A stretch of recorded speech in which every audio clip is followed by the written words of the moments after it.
I wanted to talk about the availability of the 4 itself, because if it's announced tomorrow, there's some confusion around whether it will be available in the US. Now, here's the question. If I were to buy, if DJI announces the Osmo Pocket 4 on the 16th, which is tomorrow as we record this, it comes out on the 20th.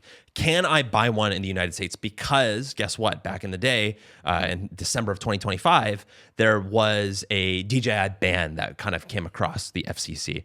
And so one of the things that happens there is that FCC has this thing that they call the covered list. The idea of the covered list is that if something is added to it, then it's paused basically from FCC authorizations in terms of it being available to be added. Now, of course, there's a whole thing going on right now politically between the US and China, economically as well. And DJI was added to the covered list. So, of course, that would mean that because anything that's coming out needs FCC certification, if it does not have FCC certification, then it will not be available to be purchased in the US.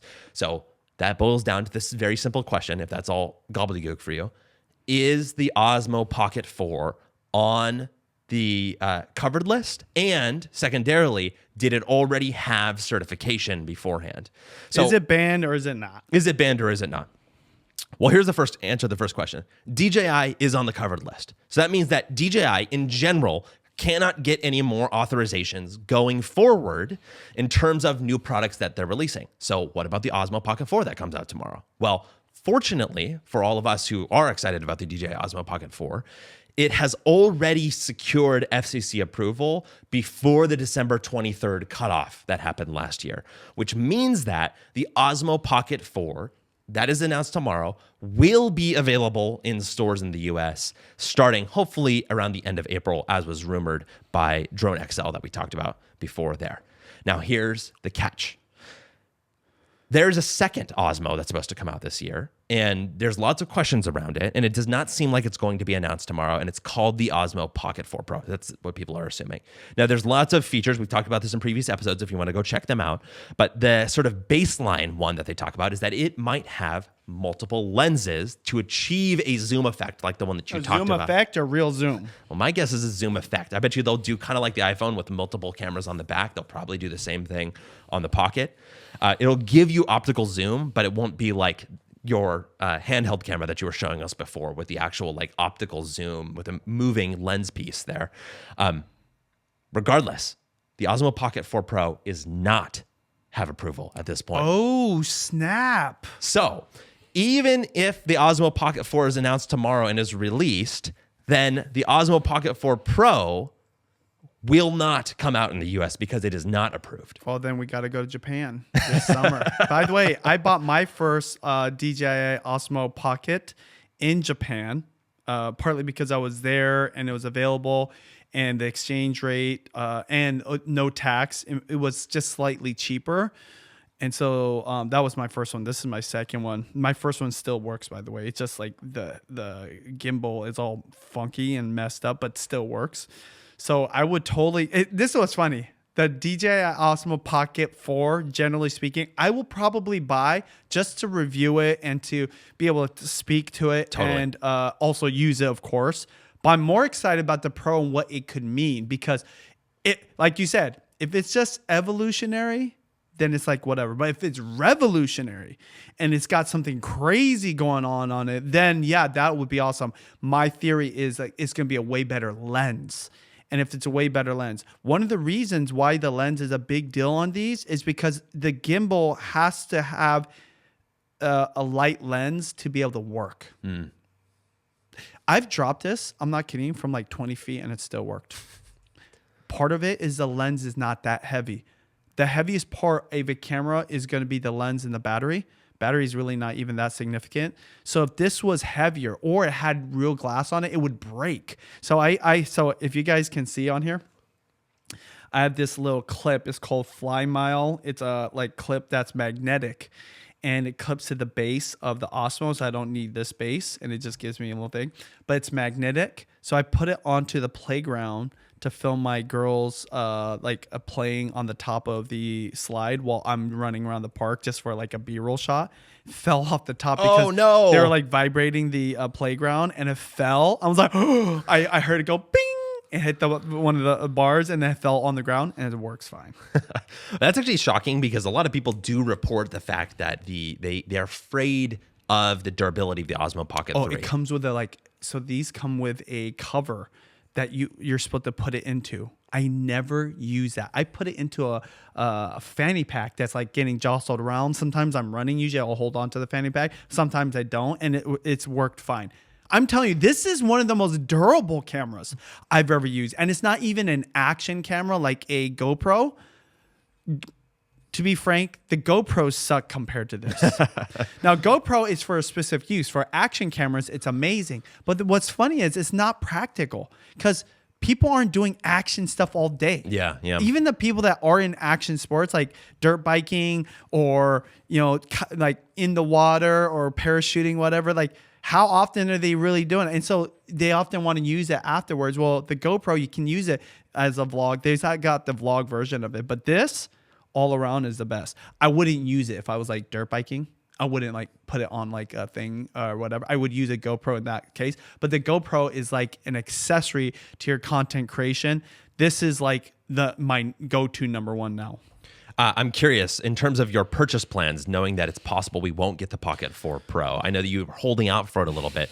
What do you think you'll do? You say you're going to get the Pocket 4 just to test it out and see things. I know that you even talked about potentially Judy wanting to switch over to an Osmo, which is a big deal because she's still using those point-and-shoot cameras for the most part. What is your kind of roadmap now, if you were to instinctually say here, so we can kind of anticipate it for future shows? Oh, I'm definitely going to buy the Pocket 4 as soon as possible so I can review it for everyone. Of course, just use it. I mean, if it's better, it's going to be better, right? But say I had to buy another Pocket 4, but I could buy the Pocket 3 for $100 cheaper, $200 cheaper. I'm buying those. I might buy multiple of them. When the Pocket 4 Pro comes out, if it doesn't come into the US, I will either fly to Japan and get it. I'm serious. Or I would get someone in Japan to send it to me. Wow, Yes, really? I think that one's worth it. Also to review and to like be able to use. That one I'm more excited for. But I'll tell you what, say it was broke. Say I didn't have the funds. I would not have any fun based off of my experience and my love of this camera, like I was lacking. Okay, this is the thing. Ultimately, this is why I say this for anybody listening. Why do we get these cameras? It's to make our content look better, but not just that. It's to make our content creation maybe easier, but then it doesn't stop there. It's to upload it to a platform and get views. I'm telling you, I probably get more views of this little guy than people with $100,000 worth of gear. YouTube and the viewers on YouTube don't care what you're using unless you're like a tech guy or a camera channel. At the end of the day, even those guys, I'm telling you, some people that just the usability of this is it just lets me create content all day. You saw me. Yes. I made you breakfast this morning. I was cooking and I was using this Osmo. It's just so It's like an easy. extension of your body. Like It's crazy. normally if I'm cooking, I need to get a tripod, right? I'm not like my wife where I use my bottle as a thing. Plus, you can't bend it down to get the angle. And then even most tripods, and then I have to like mess with the tripod to get the different angles. No, with this, because it has a little joystick, you can control. It's a pan tilt zoom. Don't get me started on the PTZ capabilities.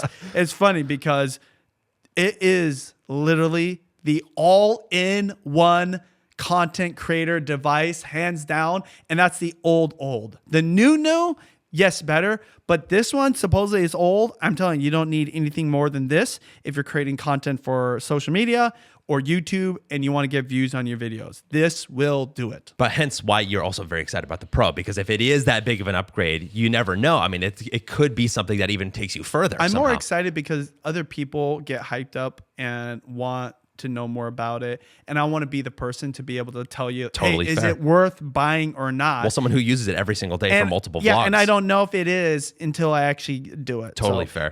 In the comments, let me know, is there anybody, I would challenge anybody that's used the Osmo Pocket 4 more than me. Pocket 3, I meant.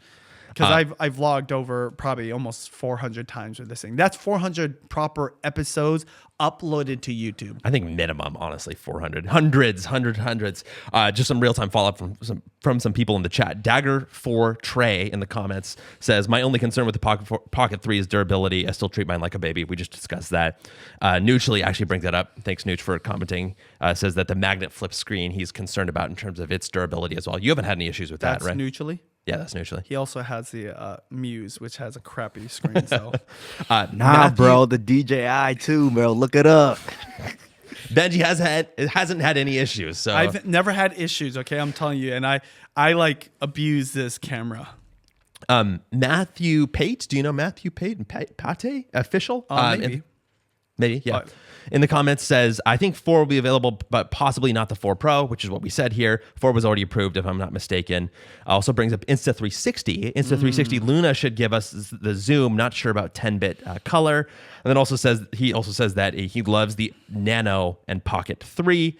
Dagger4 Trey then comes back and says, DJI Osmo Nano seems like an interesting vlogging camera as well. And then to answer a question, Matthew Pate wants to know, what's the vlog channel? Benji's channel is at Benjiman TV. It's his vlog channel. He does his live streams there. He does his Costco vlog. He does other vlogs there as well.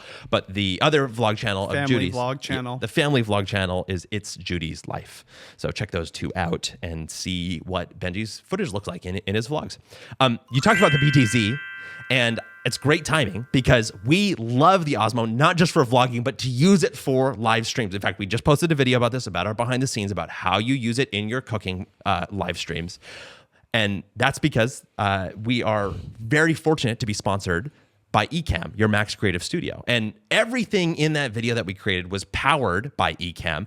And eCam enabled the PTZ function on these cameras in order for you to make your setup way, way easier. Now, that was just the hook for us because we were like, oh, this is awesome. Benji can go live stream once a week, twice a week now. Before it was like maybe once a year, twice a year. So major change in terms of the amount that you've been live streaming. But it also made us think about other setups that were possible. Now, of course, we're running this show with eCam right now, which is amazing. But eCam isn't just for going live. We love going live. We think live is a huge thing that's going to be increased this year. But in terms of the things that you can do on eCam, you can also just create content. And actually, even more than that, if you're not a content creator, if you're someone who's just recording, I don't know, your daughter's play or something like that, it's something that you can use to set up an entire production in a very easy way. And actually, I wanted to talk about that experience that you had, Benji, about using it to record your daughter's play. Walk us through the whole story and tell us about how this setup with eCam made it super easy. Yeah, well, to give you guys some background, it used to be called eCam Live because it was known as a live streaming software. So if you want to go live on YouTube or even other social media platforms, this is what you use. Well, it's so good at that it can also just serve as a production tool. So meaning traditionally, you have a camera and you have somebody that's usually called a camera operator or just a photographer, right, videographer that's manning that camera. So if you have multiple cameras, you can have multiple people on your team, okay? Or you set it up by one person and they just hit record and just goes. Well, what eCam lets you do, because it's a software, if you're connected into all those cameras, it brings all those camera feeds into one place on your laptop. That's what we use.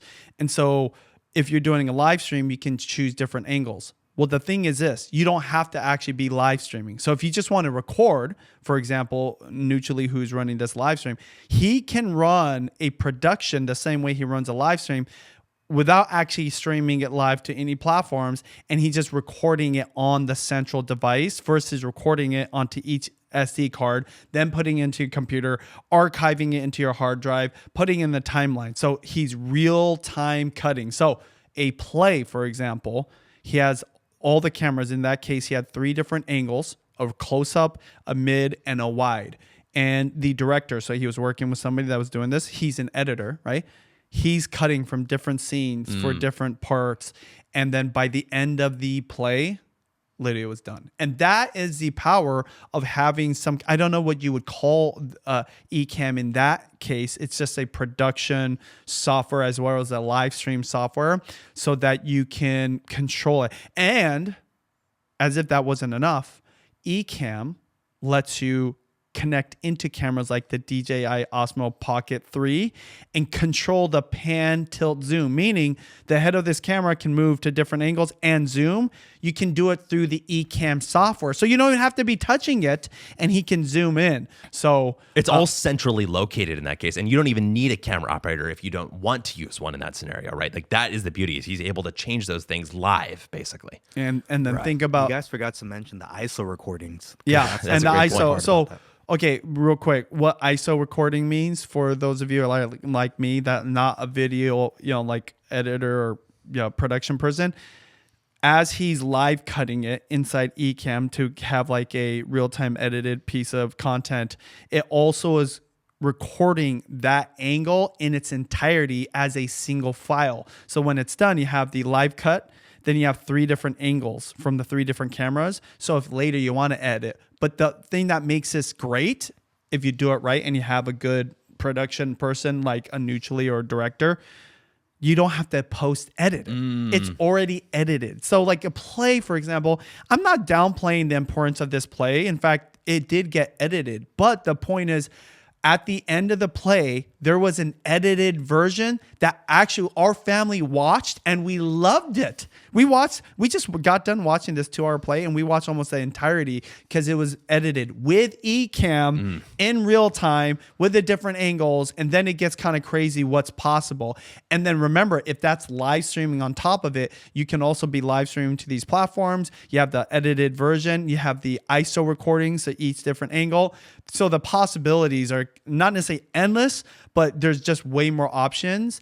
And it makes you as a creator way more effective and productive because you could do a lot more with less people using a tool like eCam.